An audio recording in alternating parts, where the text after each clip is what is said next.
जंगल में बहुत सारे पशु पक्षी रहते थे। एक दिन एक शुतुरमुर्ग का बच्चा गायब हो गया। उस बच्चे की माँ शुतुरमुर्ग बहुत परेशान हो गई।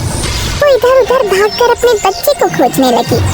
उसने कौवा, तोता और कबूतर से अपने बच्चे के बारे में पूछा, लेकिन किसी ने उसके बच्चे को नहीं देखा था।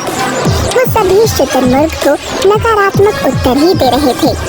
हे भगवान, मेरा प्यारा बच्चा कहाँ चला गया? कौन ले गया उसे? उसके बिना मैं कैसे जीऊंगी? माँ शुतुरमुर्ग रोते हुए आगे चली गई। जंगल में सब जानवर और पक्षी इस बारे में चर्चा करने लगे। एक बंदर आया और उसने एक विचित्र प्रकार के गिद्ध के बारे में चर्चा की। मैंने इस इलाके में एक 2 मुंह वाले बड़े से गिद्ध को देखा था। वो जाते समय अपनी चोंच में एक थैला लेकर उड़ता जा रहा था। थैले के अंदर क्या था ये तो मुझे नहीं मालूम, लेकिन मुझे शंका हो रही है। हो ना हो शुतुरमुर्ग के बच्चे को थैले के अंदर ले गया है। दूसरे जानवर और पक्षी भी बंदर की बात पर विचार करने लगे, लेकिन किसी ने प्रत्यक्ष बच्चे को ले जाते हुए नहीं देखा था। अगले दिन सवेरे एक मोरनी रोते हुए अपने बच्चे को ढूंढने लगी। वो चारों तरफ भटक रही थी और सबसे पूछ रही थी। एक कबूतर ने उस दिन भी उस अजीब से गिद्ध को थैली लेकर उड़ते हुए देखा था। उसने सबको बताया। सभी पशु पक्षी सोचने लगे कि वो गिद्ध गया कहाँ होगा। बंदर अपना सिर खुजाने लगा। उसने गिद्ध का पता लगाने का संकल्प कर लिया। बंदर उसी स्थान पर पहुंच गया जहां पर उसने पहले दिन उस गिद्ध को देखा था। उसने अपने जासूसी तोते को भी निर्देश दे दिया था ताकि वो गिद्ध का पता लगा सके। दूसरे दिन एक बंदरिया का बच्चा गायब हो गया। गिद्ध ही बंदरिया के बच्चे को थैले में डाल कर ले गया। तोते ने बंदर को सूचना दे दी कि उसने गिद्ध को देखा है। उसने उस रहस्यमयी गिद्ध का अड्डा भी देख लिया। तोते के बताए हुए निर्देश पर बंदर गिद्ध के अड्डे पर पहुंच गया। एक गुफा के अंदर वो गिद्ध रहता था। बंदर गुफा के अंदर चला गया। अंदर कोई है? कौन हो और यहाँ क्यों आए हो? अरे मैं जादुई बंदर तुम्हारी मदद करने आया हूँ। तुम मेरी क्या मदद करोगे? तुम जो जंगल में जाते हो और थैली में लेकर आते हो, उसके लिए अब तुम्हें भटकना नहीं पड़ेगा। मैं स्वयं रोज बहुत सारे पशु पक्षियों को पकड़ता हूँ। तुम्हें जो चाहे आसानी से दिला दूंगा। मेरे 2 मुंह हैं। एक मुंह से मैं 6 महीने तक मरे हुए जानवर और पक्षी का मांस खाता हूँ और दूसरे मुंह से 6 महीने तक जीवित पशु पक्षियों को अपना भोजन बनाता हूँ। जीवित पशु पक्षियों को पकड़ने के लिए मेरी ये जादुई थैली काम आती है। ये थैली ही मेरी जान है। इसके बिना मेरा जीवन बेकार है। मैंने कई जीवित पशु पक्षियों को अंदर गुफा में बंद करके रखा है। अभी तक तो मैं मरे हुए प्राणियों का मांस खा रहा हूँ। इसके बाद अंदर के पशु पक्षियों का नंबर लगाऊंगा। मुझे बड़ी प्यास लगी है। तुम जाकर उस सरोवर से पानी ले आओ और मुझे पिला दो। तब तक मैं तुम्हारे लिए कुछ जानवरों का प्रबंध करता हूँ। वो गिद्ध बंदर के लिए पानी लाने चला गया और इधर बंदर ने गुफा के अंदर जाकर सारे कैद पशु पक्षियों को आजाद कर दिया और उन्हें वहाँ से भाग जाने के लिए समझा दिया। शुतुरमुर्ग का बच्चा, मोरनी का बच्चा, बंदर का बच्चा और दूसरे बच्चे सब आजाद होकर वहाँ से भाग निकले। बंदर ने तोते से कहकर हाथी, भालू और दूसरे पशु पक्षियों को वहाँ बुलवा लिया। पानी लेकर गिद्ध आ गया। बंदर ने पानी पिया और गिद्ध की थैली को उठा लिया। गिद्ध अंदर गया और गुफा को खाली देखकर परेशान हो गया। उसके द्वारा पकड़े हुए सभी पशु पक्षी वहाँ से 9-11 हो चुके थे। वो समझ गया कि ये बंदर की ही चालाकी है। उसी समय बहुत सारे जानवर और पक्षी आ गए। अरे मुझे मेरी थैली दे दो, वरना मेरा जीवन बेकार हो जाएगा। अब तुम्हारी थैली तुम्हें कभी नहीं मिलेगी, क्योंकि वो अब सलामत ही नहीं रहेगी। तुम्हारा जीवन बेकार ही नहीं समाप्त हो जाएगा। इतना कहकर बंदर ने थैली हवा में उछाल दी और सबको उसे नष्ट करने का इशारा कर दिया। जानवरों ने थैली को नष्ट कर दिया। इधर गिद्ध नीचे गिर गया। सभी जानवर मिलकर उसकी पिटाई करने लगे। अंत में सबने बंदर को शाबाशी दी और उसकी कबूतरी मंजरी आज बड़ी बेसब्री से अपने अंडों को निहार रही थी। उसे नन्हे मुन्ने बच्चों का इंतजार था। एक रंजन तोता भी पास में बैठकर मंजरी की खुशी को परख रहा था। एक अंडा फूट गया और एक सुंदर बच्ची बाहर आ गई। आओ आओ गुड़िया, स्वागत है, बड़ी प्यारी तुम्हारी रंगत है। कुछ देर बाद दूसरा अंडा भी फूटा, तब उसमें से एक दुबला पतला और काले रंग का एक बच्चा बाहर आ गया। मंजरी को भी आश्चर्य हुआ, लेकिन माँ के लिए सब बच्चे प्यारे होते हैं। आओ आओ राजा, तुम्हारा स्वागत है। पहले बहना आई, फिर भाई को लाई। मंजूरी बहन, खुशी की घड़ी आई है, बधाई हो बधाई। दिल से धन्यवाद भाई। इतने में कबूतर गोगा भी आ गया।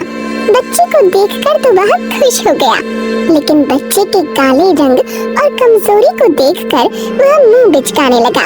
अरे मंजूरी, ये काला कमजोर बच्चा कहाँ से ले आई? यह क्या कह रहे हो? यह सांवला सलोना हमारा ही बेटा है। खबरदार जो इसके बारे में ऐसी वैसी बात कही। इसका नाम मैंने राजा रखा है। अरे मंजूरी, हम दोनों कैसे हैं और ये कैसा है? मेरे समझ में नहीं आ रहा, ये ऐसा क्यों है? क्या हुआ? जो भी है जैसा भी है, हमारा अपना बेटा है। इसके मुखड़े की बनावट मुझे बहुत अच्छी लगती है। यह बड़ा होकर बांका कबूतर बनेगा। इसकी चोंच भी बड़ी प्यारी है।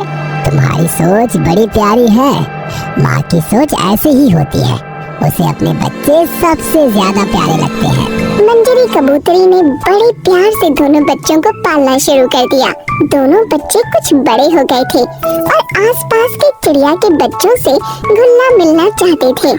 दूसरे पक्षी राजा को बड़ी हे दृष्टि से देखने लगे और मजाक उड़ाने लगे। मैना कितनी सुंदर है, भाई पूरा बंदर है। पतलू पहलवान, घर में बैठा करो, बाहर चलोगे गिर जाओगे, धूप में काला जामुन नजर आओगे। मेरे राजा भैया को कुछ मत कहो, वह तुम सबसे अच्छा है। वाह रे राजा भैया, दिखे टूटा दरवाजा और नाम रख दिया राजा। राजा भैया यहाँ से चलो, यहाँ सब हमारी कदर नहीं जानेंगे। अब हम इनके साथ कभी नहीं खेलेंगे। राजा को उनकी बातों से बड़ा दुख हुआ था, लेकिन वह कुछ बोल नहीं पाया था। वह अपनी बहन गुड़िया के साथ वहाँ से चल पड़ा। वह जानता था कि उसकी बहन उसे बहुत प्यार करती है, इसलिए वह उसकी तरफदारी करती है। राजा जिस पेड़ पर रहता था, उस पेड़ के पक्षी भी उसका मजाक उड़ाते थे। यहाँ तक कि एक दिन एक कौवे ने भी उसका दिल दुखाया। राजा पेड़ पर से उड़ा और कमजोरी के कारण बीच में ही थक गया और लौटकर फिर पेड़ पर आ गया। अरे राजा, तुम पेड़ से दूर मत जाया करो। तुम शक्ल सूरत से हमारी बिरादरी के लगते हो, हमारे टोली में शामिल हो जाओ। एक बात है, कमजोर हड्डी वाले पक्षी हो, तुम्हें हमारे दल में पीछे रहना होगा। ज्यादा मेहनत का काम नहीं कर पाओगे, ठीक से उड़ भी नहीं पाओगे। राजा को बहुत दुख हुआ और अपने आप पर उसे गुस्सा भी आया। वह वहाँ से दूर जाकर एक झाड़ी में बैठ गया। वह अपने आप से बातें करने लगा। भगवान, मुझे इतना कमजोर और काला क्यों बनाया? कोई मुझे पसंद नहीं करता, मेरे साथ कोई खेलना नहीं चाहता। भगवान ने मुझे दुनिया में क्यों ही भेजा? मैं पैदा होते ही मर क्यों नहीं गया? जब बहुत देर तक राजा पेड़ पर नहीं लौटा, तब उसकी माँ कबूतरी मंजरी ने गोगा कबूतर को भी बताया और दोनों अलग अलग दिशा में अपने बेटे को ढूंढने के लिए चल पड़े। मंजरी मन ही मन सोच रही थी कि उसका बेटा तो आसपास के जंगल की दिशाएं भी नहीं जानता, वह न जाने कहाँ चला गया। उधर राजा उड़ते उड़ते जंगल में बहुत दूर चला गया। आज उसने कुछ ठीक से खाया भी नहीं था, फिर भी वह उड़ते हुए थक नहीं रहा था। वह एक पेड़ पर बैठ गया। उसी पेड़ पर कुछ मोर पक्षी भी बैठे थे। उन्हें देखकर वह डर गया। यह सभी मोर कितने सुंदर दिख रहे हैं, मुझे इनके बीच में नहीं जाना चाहिए। यह सभी मेरा मजाक उड़ाएंगे। मुझे बहुत भूख भी लगी है, प्यास भी लगी है। क्या मुझे घर लौटना चाहिए? मैं तो बहुत दूर आ चुका हूँ, रास्ता भटक चुका हूँ। हे भगवान, क्या करूँ मैं? एक मोर ने राजा को देख लिया और वह उसके पास आ गया। राजा छिपने लगा। बेटा, तुम्हारा नाम क्या है? मेरा नाम राजा है। मैं रास्ता भटक गया हूँ, मैं चला जाऊंगा, मेरा मजाक मत उड़ाइए। बेटा, तुम क्यों छुप रहे हो? सामने आओ। आप लोग मुझे मारेंगे तो नहीं? बेटा डरो नहीं, हम तुम्हें क्यों मारेंगे? आओ, तुम्हें बहुत भूख लगी होगी ना, लो खा लो। तुम किसी बात की चिंता मत करो। मोर काका की बातों ने राजा के अंदर खुशियां भर दी। उसका डर भाग चुका था। उसे खाना दिया गया और वह बड़े प्यार से खाने लगा। उसने अपने साथ हुई सारी घटनाओं के बारे में मोर काका को बताया। मोर काका ने वैद्यराज लाल तोता को बुलाया। लाल तोता ने राजा की पूरी जांच की। इस बच्चे को जन्म से ही एक बीमारी है, जिसके कारण इसका रंग काला हो गया। उसी बीमारी के कारण ये कमजोर भी है। इस बीमारी का कठिन इलाज है। आपके इलाज से ये ठीक तो हो जाएगा ना? कृपया करके इसका इलाज कर दीजिए। मैं अपनी पूरी कोशिश करूंगा। कई दिन तक इसका इलाज चलेगा। बच्चे चिंता मत करो, भगवान ने चाहा तो सब कुछ ठीक हो जाएगा। राजा मोरों के साथ उसी जंगल में रहने लगा और लाल तोता वैद्य द्वारा उसका इलाज चलने लगा। वह सबकी सेवा भी करता था। धीरे धीरे उसने सबके दिल में जगह बना ली। कुछ दिन तक उसका इलाज चलता रहा, लेकिन स्वास्थ्य में कोई फर्क नहीं आया। मोर काका, तोता काका, आप लोग मेरे बारे में बहुत परेशान हो चुके हैं। ये काला रंग और कमजोरी मेरी तकदीर बन चुका है। अब तकदीर को बदलना मुश्किल है। मुझे मेरे हाल पर छोड़ दीजिए। बेटा, निराश मत हो। भगवान के घर देर है अंधेर नहीं है। तुम भगवान के नेक बंदे हो। वे तुम्हारी फरियाद अवश्य सुनेंगे। लाल तोता इलाज जारी रखता है। जो भी जड़ी बूटी मंगवानी होती थी, मोर मंडली उसे हाजिर कर देती थी।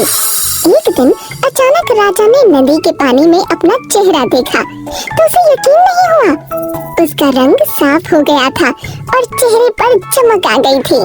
राजा बेटा, अब इलाज का फर्क दिखने लगा है। राजा, तुम्हारा चेहरा चमकने लगा है। धीरे धीरे राजा का स्वास्थ्य भी सुधरने लगा और उसका रंग भी निखरने लगा। देखते ही देखते वह एक सुंदर कबूतर बन गया। आप लोगों की प्यार और मेहरबानी ने मेरी जिंदगी बदल दी। तोता काका की दवाओं ने जादू कर दिया। मैं आप सबका बहुत आभारी हूँ। बेटा, नजर ना लगे, तुम दुनिया के सबसे सुंदर कबूतर बन गए हो। सबसे सुंदर और तंदुरुस्त हो गए हो। बेटा, अब तुम्हें एक मुकाबले के लिए तैयार होना है। 1 सप्ताह के बाद इसी जंगल के मध्य में सभी कबूतर और तोतों की उड़ान प्रतियोगिता होगी। जो काले पहाड़ की ऊंची चोटी को छूकर पहले लौट आएगा, वो विजेता होगा। वह दिन आ गया। कबूतर और तोता के बच्चे, जिन्होंने कभी राजा का मजाक उड़ाया था, वह भी इस प्रतियोगिता में हिस्सा ले रहे थे। राजा के सुंदर व्यक्तित्व के कारण उसको कोई नहीं पहचान पा रहा था। प्रतियोगिता शुरू हो गई और राजा तीर की तरह आगे बढ़ने लगा। वह सबसे आगे उड़ रहा था। इतने में एक बाज कहीं से उड़ता हुआ आ गया और उसने राजा पर हमला कर दिया। राजा भी इससे लड़ गया। राजा की शक्ति के आगे बाज परास्त हो गया और भाग गया। इस बीच बहुत सारे पक्षी उड़ते हुए आगे निकल गए थे। राजा ने फिर से उड़ान भरी और देखते ही देखते वह काली पहाड़ी की चोटी पर पहुंचकर उसे स्पर्श करके लौटने लगा। अब भी उसके आगे कुछ पक्षी उड़ रहे थे। राजा ने अपना पैतरा बदला और देखते ही देखते सबसे आगे निकलकर विजेता बन गया। मोर काका ने उसका स्वागत किया। इसी बीच राजा ने अपनी माँ और पिता को देख लिया। वह दौड़कर उनके पास पहुँच गया। माँ, बाबूजी, आप लोगों ने मुझे पहचाना नहीं? मैं आपका राजा हूँ। राजा की माँ और पिता की आंखों में खुशी के आंसू छनछना पड़े। मेरे बेटा राजा, मेरे पास आजा। माँ मंजरी ने बड़े ही प्यार और ममता के साथ अपने राजा बेटा को अपने पास ले लिया। पिता गोगा कबूतर का स्नेह उमड़ पड़ा था। उसी समय चारों तरफ खुशी की बहार आ गई।